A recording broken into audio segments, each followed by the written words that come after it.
çox tövsiyə olunub ki, ümumiyyətlə borc almayın. Niyəsi də gəlib usta. Gəlib, bəli, ki, borc insanın gecəsin narahat və gündüzün qara edər.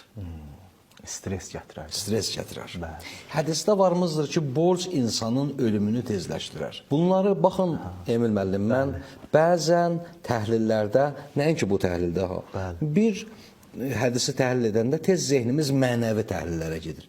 Bəzi şeylər təbii təhlillərə ehtiyac var. Doğru. Məsələn, düzdür, mən deyim ki, əgər mən süfrədə müəyyən bir şeyləri riayət etməsəm, ruzi azalacaq. Bunların mənəvi təsirləri ola bilər. Ola bilsin, süfrəyə bir ehtiramdır, o qorunmazsa filan və yaxud qorunarsa bərəkət, mənəvi təsirləri.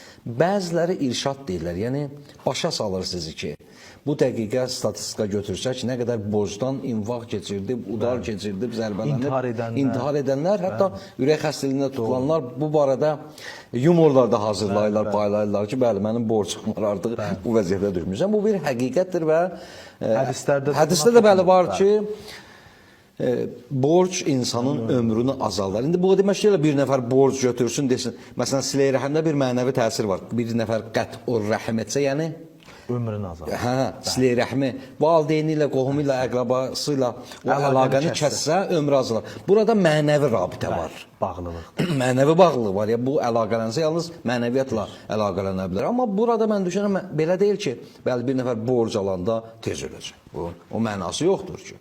Burada yəni mümkündür insanı xəstəliyə salsın, stresə salsın.